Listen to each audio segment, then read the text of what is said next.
কোরআন হাদিসে বর্ণিত ছোট ছোট দোয়াগুলো আছে না, সেগুলো আপনি আপনার কচিকাচা বাচ্চাদেরকে শিখালে, আপনার ছেলেকে, আপনার মেয়েকে বা আপনার এই যে পরিবারের লোককে আপনি শিক্ষা দিবেন। কি শিক্ষা দিবেন? ছোট ছোট দোয়াগুলো কোরআন সুন্নাহ যেগুলো আসছে, রব্বানা আতিনা ফিদ দুনিয়া হাসানাতাও ওয়া ফিল আখিরাতি হাসানাতাও ওয়া কিনা আযাবান্নার, আল্লাহুম্মা ইগফিরলি, আস্তাগফিরুল্লাহ ওয়া আতুবু ইলাইহি, সুবহানাল্লাহ ওয়ালহামদুলিল্লাহ ওয়া লা ইলাহা ইল্লাল্লাহ আল্লাহু আকবার ওয়া লা হাওলা ওয়া লা কুওয়াতা ইল্লা বিল্লাহ। এগুলো দৈনন্দিন জিকির আজকারগুলো আপনার সন্তানকে আপনি শিখান। আপনি একজন শিক্ষক, মুআল্লিম আপনার পরিবারের জন্য, আপনার এগুলো শিক্ষা দিলে সন্তানের ছোট কাল থেকে তার ব্রেনটা আপনার দিনই তার বিয়েতের উপরে বেড়ে উঠবে। সুবহানাল্লাহ, এগুলো শিক্ষা দিবেন নিজের সন্তানদেরকে।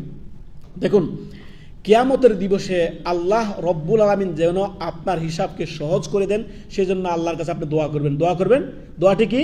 সহিহ আল বুখারীর হাদিস নাম্বার 6537 নম্বর হাদিস। হাসর দিবসে, কিয়ামতের দিবসে, বিচার দিবসে আপনার আমার হিসাব যাতে আল্লাহ তাআলা সহজ করে দেন, সহজেই যাতে আমরা হিসাব থেকে পার পেয়ে যেতে পারি, সহজেই যাতে আল্লাহ রব্বুল আলামিন আমাদেরকে জান্নাতে দান করেন, আমাদের হিসাবটা যাতে সহজ হন, এই জন্য আপনি দোয়া করবেন।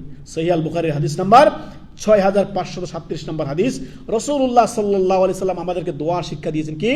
এইভাবে দোয়া করবে, আল্লাহুম্মা হাসিবনি হিসাবান ইয়াসীরা। ইয়া আল্লাহ, আমাদের হিসাবকে আপনি সহজ করেন আল্লাহ, আমাকে ধরিয়েন না আল্লাহ।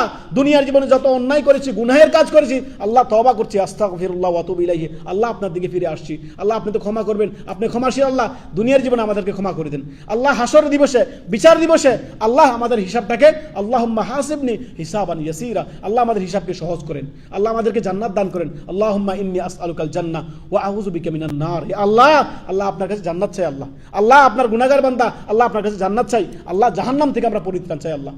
দৈনন্দিন এই কোরআন সুন্নাহয় বর্ণিত দোয়াগুলো আপনি সন্তানকে শিক্ষা দেন। এগুলো আপনি একজন মুআল্লিম, শিক্ষক, আপনার পরিবারের জন্য, স্ত্রীর জন্য, সন্তানের জন্য, ছেলের জন্য, মেয়ের জন্য, আপনার পরিবারের জন্য আপনি একজন শিক্ষক, কেন শিক্ষা দিবেন না? এগুলো আমরা অনেকে খেয়াল করি না।